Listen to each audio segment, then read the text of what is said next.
This episode originally aired on my solo podcast, Maximize Your Day, but it's too powerful not to bring back.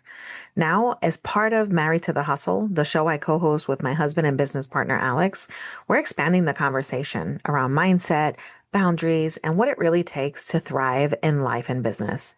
The value hasn't changed, but the perspective has really deepened. And honestly, some of these insights hit even harder now. So let's get right into it. Enjoy the listen. Welcome back to the show. Today, I share an interview with Bridgette Simmonds, the Go Coach. Bridgette is a coach, speaker, and facilitator. She's a trainer dedicated to being a true partner to everyone she connects with. Bridgette focuses on developing accountability with leadership teams and groups of all sizes. As the Go Coach, Bridgette believes in taking action, moving forward, and bringing her intuitive and creative skills together with sharp logic to solve challenges and reveal opportunities. Bridgette is a professional certified coach through the International Coach Federation and the Institute of Professional Excellence in Coaching, also known as IPEC. When she's not coaching or going confidently in the direction of her dreams, Bridgette lives in sunny Tampa with her fur baby Ginger, the middle child of a proud Jamaican family. She enjoys traveling, food, dancing, Sunday naps, true crime, and anything created by Oprah Winfrey. On the go and in the office, Bridgette, the Go Coach, knows how to inspire and innovate for teams and individuals ready for new experiences and new pursuits. Are you ready to listen in how Bridgette Simmonds, our Chief Transformation Officer, transforms your life? Well, listen in. So welcome back to the Maximize Your Day podcast. And I'm so excited to be sharing this interview today that I know it's going to change your life. And just like all of the other amazing people that I get to interview on the podcast, this one is not far behind. I mean, she is just such an amazing person that I had the pleasure of meeting in March while I was going through my IPEC certification, but getting to meet her and seeing how much she invests in the people that she teaches. She just got such a giving heart. And every opportunity that we were in interaction, it was just an amazing experience. So I knew I had to get her on the podcast to be able to share her with you guys. So without further ado, I want to introduce you Bridgette Simmonds, who is the CEO, but not the traditional CEO. She's a Chief Empowerment Officer, life and leadership coach. And I'm so excited to have you on the show, Bridgette.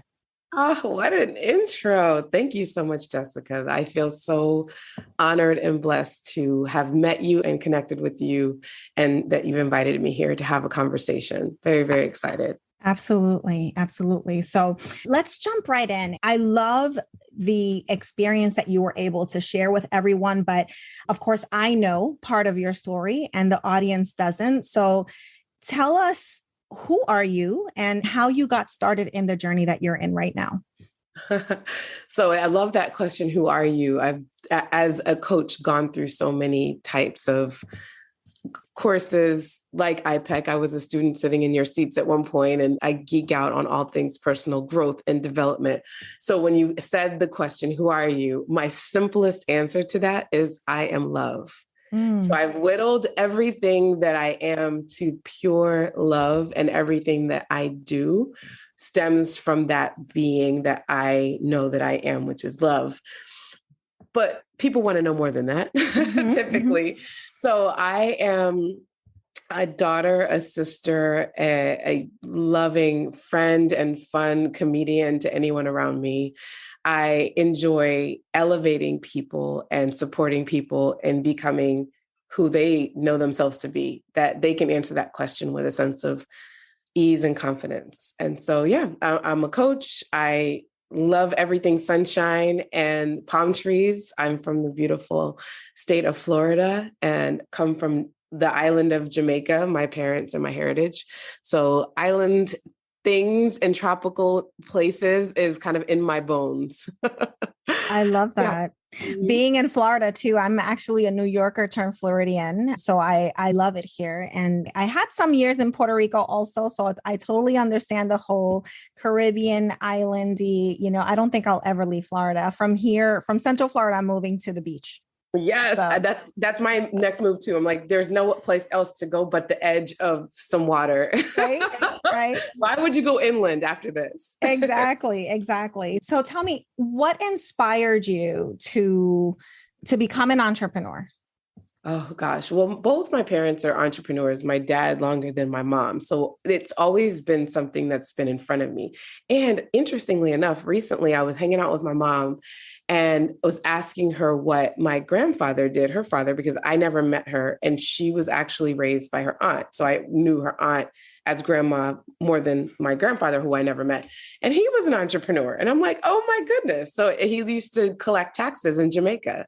So it runs deep. But what inspired me beyond that internal subconscious knowing was I crave freedom. Like I don't know if it's because I'm a Sagittarius and we're known to be, do not box us in, don't pin me down. It's in my nature to not feel restrained or restricted or to have someone tell me what to do. And I've kind of been that way since I was a kid. My parents did an amazing job, but I was one that could not wait to grow up. I don't know if your parents said the same phrase. A lot of parents tend to say when you want to do what you want to do, but it's not going with what they want, that they say, while you're under my roof, you'll do it my way. And every time I heard that, I was like, you know what? I can't wait to get under my own roof. Because you know what? If that's what it takes is my own roof to do it my way and be free, then give me my own roof. Yeah, definitely. So I love that. I love that you say that because I am an empty nester, but at a young age, I think because it was sooner than I expected, I see a lot of people that have their kids still living at home. And my oldest daughter was like, I think from the moment she turned like 12, she was like, I can't wait to have my own place and being able to just live life on her own terms. And she's doing just that, which is great. But she still comes around and she's always going to be my baby, but definitely kids nowadays have that sense of independence. So I totally get it. Totally get it. And I felt that way working. Like it wasn't a parent-child relationship clearly, but having a full-time job was just something I thought I was supposed to do. So I just followed that path. Like, oh, what's everybody doing? Getting a degree. Okay, let me go to college and get a degree. Okay, what do we do after this? Oh, we get a full-time job with a cubicle. Oh, okay. And just following that conveyor belt of predictability. When I got to the end of it with the job, I just felt like this cannot be the only thing. And so I feel like entrepreneurship and the freedom and flexibility and the autonomy that came with that lifestyle was pulling me because of my, dislike of what it felt like in corporate. And not like anything's wrong with it. I feel like it has its place for people. And it was hugely beneficial for me. It just didn't align completely with who I am. I love that. And let's dive a little bit deeper on that freedom and flexibility, because a lot of times we crave that, right? And we think that the entrepreneurial journey is the end all be all of freedom and flexibility. But we both know very well that there are times that even in the entrepreneurial journey, we become almost like enslaved to our business, right? Because we're doing all the things. So how would you differentiate that freedom and flexibility expectation that you had from leaving the corporate space to where you are today? Oh my gosh, you said a whole mouthful, Jessica. So what's funny and just fascinating to me is I read a book before I left corporate to become an entrepreneur called The E-Myth Revisited. Have you read that book before? Absolutely. Yeah. And he talks about exactly what you just said, that many people are like, I'm going to be an entrepreneur so I can be free, and end up working way more, way harder than they did for someone else. And though I had that knowledge, and this is the key differentiator between hearing something and learning something logically and embodying it, because though I knew that, I did get swept up and caught up in it. And I feel like at first you have this sense of responsibility and a not very true statement, but it feels true at the time that if I'm not working, I'm not making money. So there's this underlying pressure to constantly feel like you're in motion. And I also feel, for me, I was repeating the same behavior that I did working in corporate. If you looked at my calendar in corporate and my calendar after I became a full-time coach, they looked exactly the same. I was just seeing different people. And it took me getting to a space of burnout and overwhelm and really like, why am I doing this? I don't feel any more free. And that's what I was after, where I feel like that becomes the journey of the entrepreneur. It's less about the business and the thing that you're selling. It really is a personal growth journey and an understanding of you and a becoming of yourself. And it takes sometimes getting into a space where it didn't pan out the way that you thought it could. But what's powerful about it to me versus being an employee for people who resonate with that type of lifestyle is that you get to choose over and over again what it feels like and what it looks like. So once it got overwhelming to me, and I'm still in the midst of it, so don't be fooled. I haven't completely conquered the stacked and packed schedule. But realizing that it was painful was a great, great first step for me to begin to ask myself, what does freedom and flexibility truly mean and look like? And how do I make decisions that align with that in my business and in my life? So very true. It becomes more of an opportunity of, instead of chasing freedom and flexibility, you're almost chasing purpose rather, better than anything else that you can possibly do.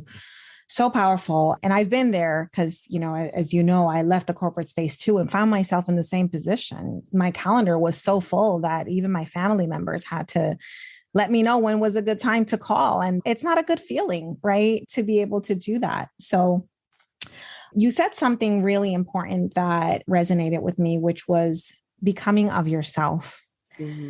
Tell me more about that, and whether it's your personal life or the experience that you've had with your own clients, of how important that piece is.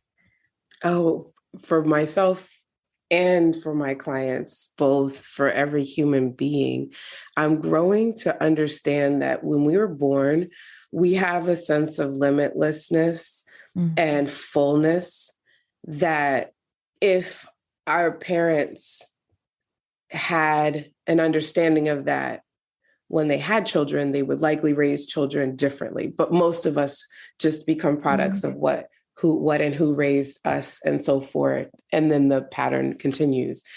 So I feel like that's the beautiful, juicy part of life. We're born with this knowing and this sense.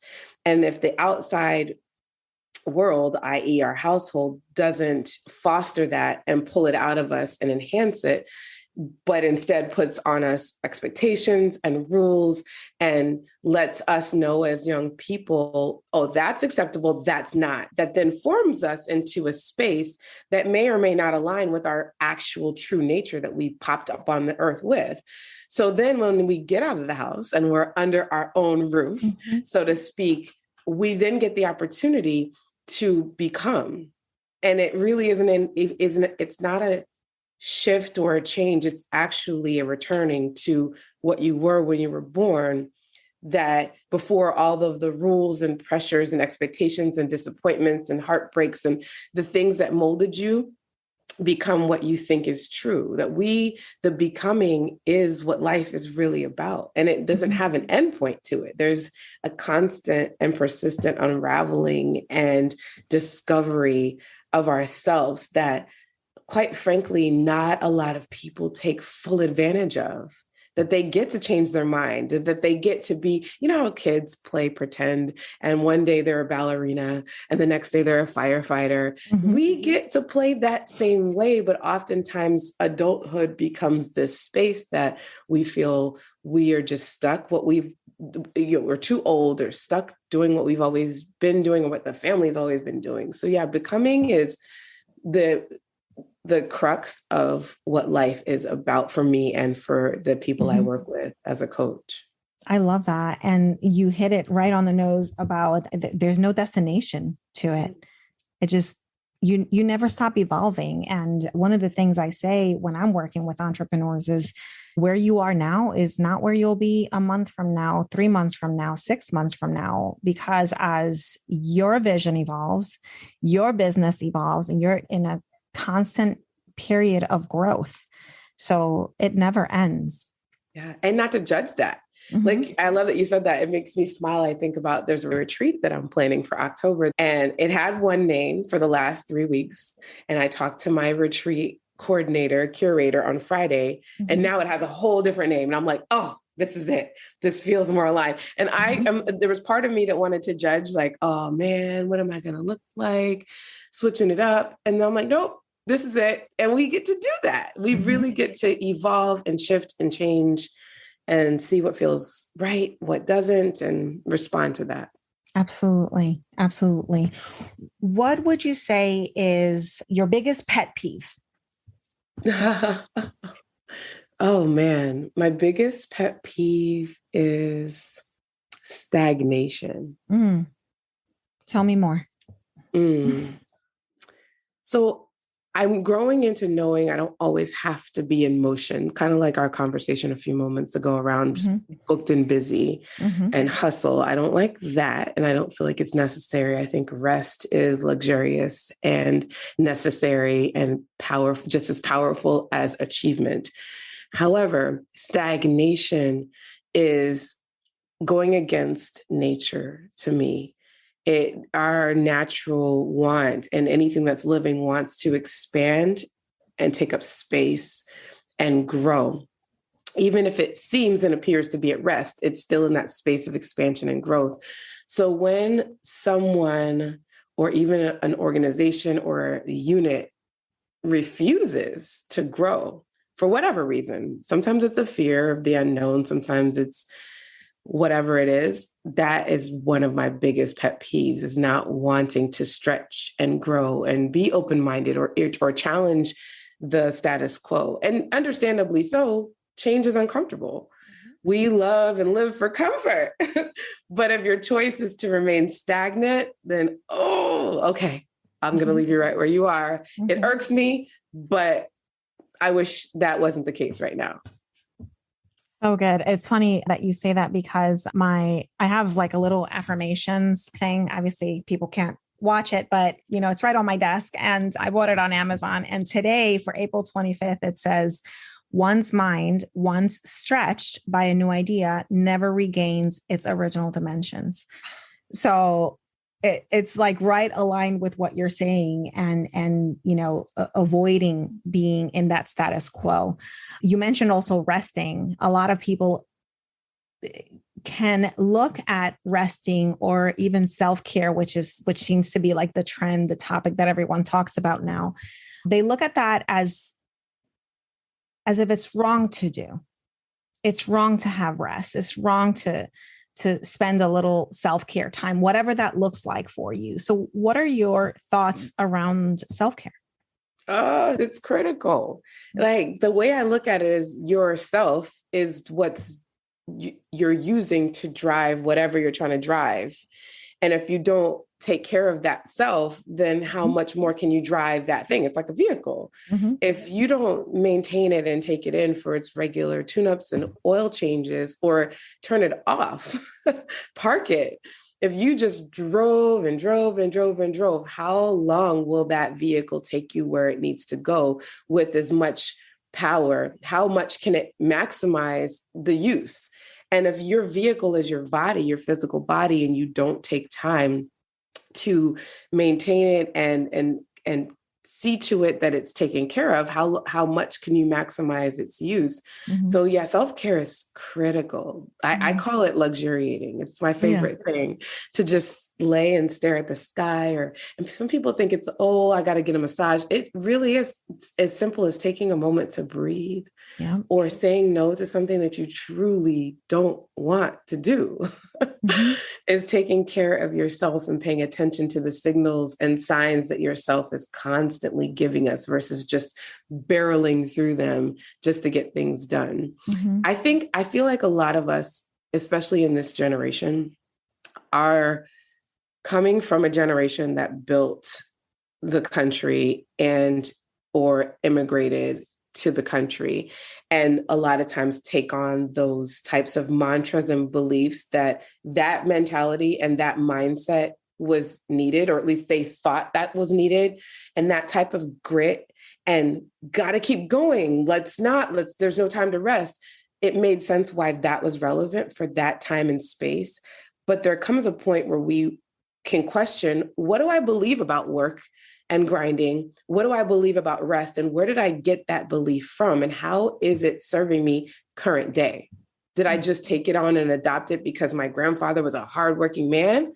Okay, thank you. So much gratitude for what those people created, our ancestors created, as a very beautiful place for us to be. But if we're not questioning driving ourselves into the ground, at what cost, then we're really, really missing an opportunity to really maximize our power. Mm-hmm. Mm-hmm. Do you think that while we were in quarantine in I guess 2 years ago, do you think that self-care became more and more top of mind? Oh, yeah, I definitely think it did. I think that it was one of the greatest gifts of that time and space that we lived in, that we all as a collective were on the go, and then it came to a screeching halt, and we were forced to just sit and be. And I don't necessarily know if everybody was able to fully get into self-care, especially my dear parents who had to homeschool, bless their hearts. But for sure, I feel that it created a space to consider, what am I doing this for? Mm-hmm. At what cost? Wow. I think more people took a look at their lives than ever before. And then they probably would have if that did not happen. Right. We were almost forced to do it. Well, we were forced to do it. And a lot of good things came out of that. A lot of family time connections and a lot of even family Zoom calls. I had some friends that they were like, oh yeah, my family gets together once a week on Zoom. And I was like, really? That's interesting. So being able to do things differently. And another thing was gardening. Yeah. A lot of people now, everything is homegrown. I love it. It's we're returning back to the earth. Right? Are you gardening? Did you start gardening? I am not. I kill everything. But every time I go somewhere, they're like, oh, I've got some peppers and I've got this and I'm like, oh my that goodness. That is so fun. Cool. You and I are exactly the same. I can keep dogs alive, but plants are not my jam. Yeah. Me neither. So Bridgette, tell me about your ideal client. Who do you work with and what do they struggle with? I work with mostly women. Sometimes some men find me and I'm open to that, but mostly women who crave exactly what I do, which is freedom, flexibility, and fun. And I love engaging with the woman who is powerful. She's got this inner warrior goddess inside that she's either dulled or is trapped in a cage of following what she thought she was supposed to follow. Get a job, get a degree. She's climbing the corporate ladder. She on paper looks like, oh, she wants for nothing. She's living her best life. But there's some part of her that's inside wants to scream because it's not her fullness. She's not maximizing her totality of her power. Mm-hmm. And she really, really craves to own her life and own her days, whether that's leaving corporate and getting into entrepreneurship, or at least becoming a more truer version of herself. Mm. The way I look at it is that there's a lot of powerful, powerful women who, again, on paper look incredible, but they're living a lie. Mm. It's what I call they're out of alignment, but I love words and I love plays on words. It's alignment, but it's spelled ALIE, alignment. Mm-hmm. And living in alignment, they're typically living for vacations. And that's the moments that they feel a little bit free, but then they return right back to feeling encapsulated. They also just are boss ladies taking care of a lot of people, but not taking the time to really, truly pour into themselves. Symptoms of when you're in alignment, living a lie, are that you may do things to try to quiet that. Like my thing was eating snacks, love ice cream. Or it might be shopping, or it could be pouring into others and just constantly giving and giving and giving. Another element is where you may be now looking for the next position, but it's really not going to do anything.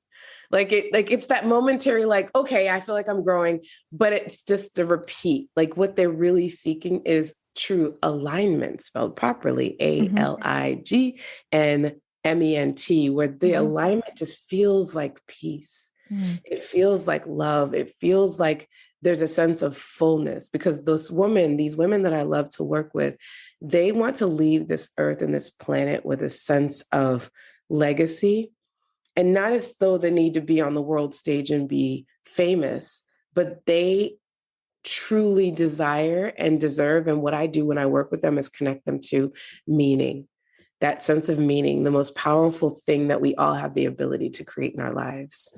I love that. I actually had a conversation with someone recently, and we talked about a misalignment with integrity and a misalignment with purpose. And while I was living in that, while I was in my last few years in the corporate space, I really wasn't understanding it. I just knew that something didn't feel good. And one of the things that I found myself in was in 2021, I had a lot of revelations where my intuition was screaming, Jessica, listen, right? And I was blocking it, thinking that it was just insecurity and overthinking, which a lot of us tend to do. And one of the things that as time has gone on, I've been doing is really listening to my intuition, following my heart, and being still to really listen to what's happening before I even take action. And sometimes that causes you to stop for a moment. Not every answer has to be a decision right now at the moment, but listening to our intuition and following our heart has been so important. And I can see how, I love what you said, living in alignment, but LIE, I can see that. Yeah. Everyday corporate space, especially, because the more we grow, the more we think that next position is going to be the best thing. So. Yeah, I was talking to a client last week, and this was the exact conversation. She was saying, oh, okay, I have this boss that's horrible right now. I've got a company that's this beautiful startup calling me, and I could go there and I just don't know what to do. And I had her do a breathing exercise, and exactly what you said, slow down, get silent, with my support there. And I took her through a little exercise meditation where she met her warrior goddess self in this visual. And I said, okay, when you open your eyes, tell me what came up. She's like, I'm not going anywhere. I cannot do another. And it was so sure, so powerful, so clear. She said, I will not just jump to another company and give my talents, my energy, my gifts to another space. It is time for me to stop being scared and finally start living my truth. And I'm like, yes, this is exactly what I do. Because when we as women and men too are unleashed in a space of our truth, the joy that emanates from that. And there's so many people that put on a face that are in meetings right now that are running it, and it looks fantabulous, but inside there's just like an ache to be connected with the truth of who they truly are, but they either don't feel like it's possible or are scared to take that next step. Another client last week said to me, I feel like I'm in a small room and I can see the hallway right there. And I know I just need to go through that door down that hallway, but that hallway feels so scary.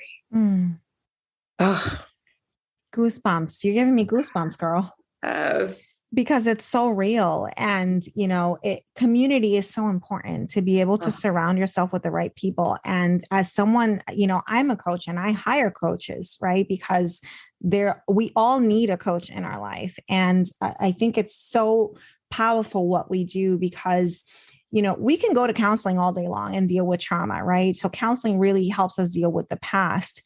Coaching truly helps you with your future, but really is that commitment to yourself that helps you with the now.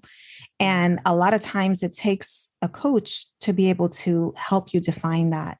So I love what you're doing. And I'm so proud of you and excited to be able to share you with my community. So tell me, how do you work with people? What programs do you have available for someone that would want to work with you? Absolutely. So there's a couple of different ways I work with people. One is through my retreat that's annual at this point. I think I may do it a couple more times. That's in a group setting where we really tap into where are you currently, and then create that framework of freedom for you in a group setting. And then from that space, I also work with you in a group to take that framework that's created and actually start to live it. And we're there together step by step to really take full ownership, take the limits off of your life and truly experience limitlessness. Where, like you said, community makes all the difference. And a lot of times the women I connect with, because they're so powerful, because they're leaders, they're oftentimes the lone wolf. I was for so long and because we can do a lot of things, we tend to do a lot of things. But one of my favorite sayings is pain shared is pain lessened or reduced. And when you are in community, like my group that we journey together through the whole entire year, you can look back and say, look what we did. And you have your sisters there celebrating with you. For those of my clients who really would love just concentrated time together, there's two ways I do that one-to-one. One is a VIP day where we take 4 hours, you and me in person. I also do it virtual, but I prefer in person. And we create your entire blueprint for the next year of your life, what it's going to look like, what steps you're going to take, and all of that good stuff. And then from there, I also work with people in my partnership VIP program where it's me and you together all year long, where I do it with you. So done for you is my VIP day, me and you just formulating what the plan is. If you're like, I need your support to execute this plan, then that's my partnership VIP program. So those are the ways in which I work with people for now. I love that. I love that. And where can people find you? You can find me on Instagram at Bridgette the Go Coach. That's BRIDGETTE. The Go Coach, which is inspired by the Henry David Thoreau quote, go confidently in the direction of your dreams, live the life you imagined. And on Facebook, my name, Bridgette Simmonds, that's SIMMONDS, a little silent D in there just for fun. LinkedIn, same thing, Bridgette Simmonds. And then my website, bridgettethegocoach.com. Love that. Love that. Yeah. So I will be dropping all of your links on the show notes and of course on social media channels. So guys, feel free to follow her and be in her space because, we all need to connect with amazing people and definitely Bridgette is one of those. So before we wrap up, the way I always end our podcast is really understanding like a day in your world and what does maximizing your day looks like to you. Can you share that with our audience? Oh, absolutely. First, I want to say thank you so much, Jessica. This has been so incredible. Time flew chatting with you, and I feel so very grateful and blessed to be here and talking to you and your audience. So thank you. Thank you. So honored. And maximize my day means I feel like I'm still that little girl that's like, I got my own roof. I can do whatever I want. So maximizing my day means I do whatever I want and I get to choose. That is the greatest and sweetest joy to me, that if I wanted to today go lay out by the pool, my day is maximized. If I want to serve 4 people one-on-one in conversations to watch them maximize their day, my day is maximized. If I want to take a nap at 1 because I can and curl up with my puppy Ginger, my day is maximized. So it's whatever I choose. And then that freedom, that's maximized. That's a maximized day in my world. I love that. I love that. Well, thank you so much for sharing. And as you guys can hear, everyone has a different way to maximize their day, maximize their time. At the end of the day, it's really what helps you live your life by design and live the life of your dreams, as well as building that business of your dream that you so much crave. So thank you for being here. I hope you guys enjoyed this podcast, and I can wait to share more at the next show. Thank you so much, Bridgette. Thank you, Jessica.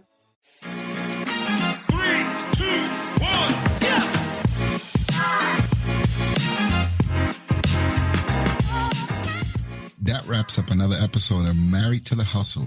We hope you enjoyed today's show and found some inspiration and practical tips to apply to your own business journey. We love hearing from you, our amazing listeners. If you have any stories, questions, or tips to share, connect with us on social media or send us an email. Your input makes this podcast even better. And don't forget to subscribe to Married to the Hustle on your favorite podcast platform so you never miss an episode. And if you enjoyed today's episode, please leave us a review.